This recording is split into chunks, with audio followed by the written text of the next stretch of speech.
Good morning. Dito tayo sa Boulevard mga kapyedor. So medyo umulan kaunti. Ay.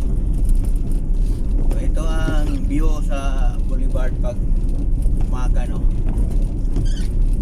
Hindi masyado matao. So magkaroon nun itong traffic pag alas 8 na highway. Ano naman, traffic na to ito hanggang gabi, siguro mga alas 8. So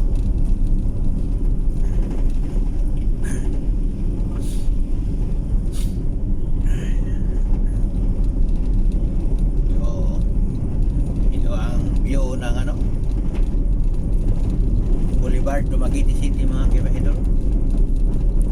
Mayroon pang kaunti sila dito na sign ng Pasko. Hindi pa naligpit ng mga nila dito, mga parol-parol. So, papunta tayo ng port, Dumaguete Port.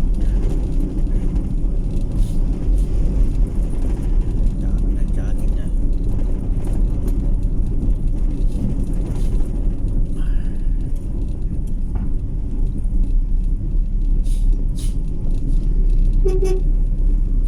Ito ang Dumaguete City Boulevard area, puntang port area, Dumaguete City.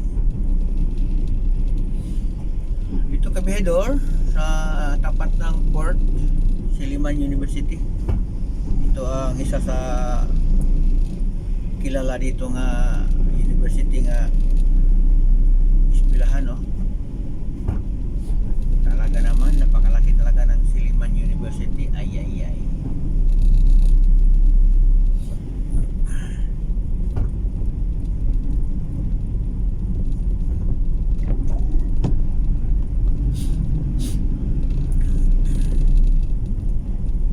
Yung maulan kaunti ngayon kapahidor. Anong tawag yun? Sa libo, ano yan? Mahambon. Mahambon para sa Tagalog yan. Mahambon dito sa Dumaguete City Port area.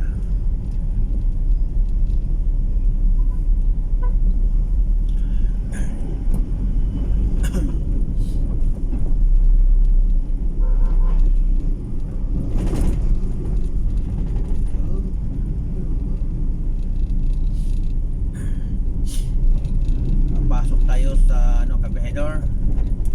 Ano ba itong kalyeng papusukan natin, ha? Asahin natin. Ito ay gutom. Ito pala kapahedor, ang gutong kapahedor. Diba? Ito, may arko ng gutong. So, bali gutong talaga ng dito. Nalagay ng arko. Ano bang klase itong truck na to? Bakit dito sa gitna ng daan nag-diskarga? My God. Talaga naman. Dalawang lane talaga. Sa 4 lane, dalawa talaga kinuha nila. Bakit kaya? Hindi na lang igilid ng maigi para hindi makaabala sa dumadaan. Mayroon pa isa dito, tingnan mo. Although naka-hazard, pero nasa gitna naman. 800. Grabe talaga. Mga ganyang klase mga driver, hindi mag-isip porque maaga pa. Dapat i-practice natin ang tama, no? Para hindi natin para maiwasan yung mga mali ba. Kasi pag hindi natin i-practice yan, palagi tayong gumawa ng mali. Kahit gagawa tayo ng matino, mali pa rin yan. Kasi sanay tayo sa mali. Practice tayo palagi ng tama. At least man lang before tayo mawala sa mundo, mayroon tayong nagawang tama, diba? Palagi ko kapahedor, parang lumakas yata ang ulan. Nandito tayo sa Silliman Medical Center. Okay, hanggang nito lang ang video natin kapahedor kasi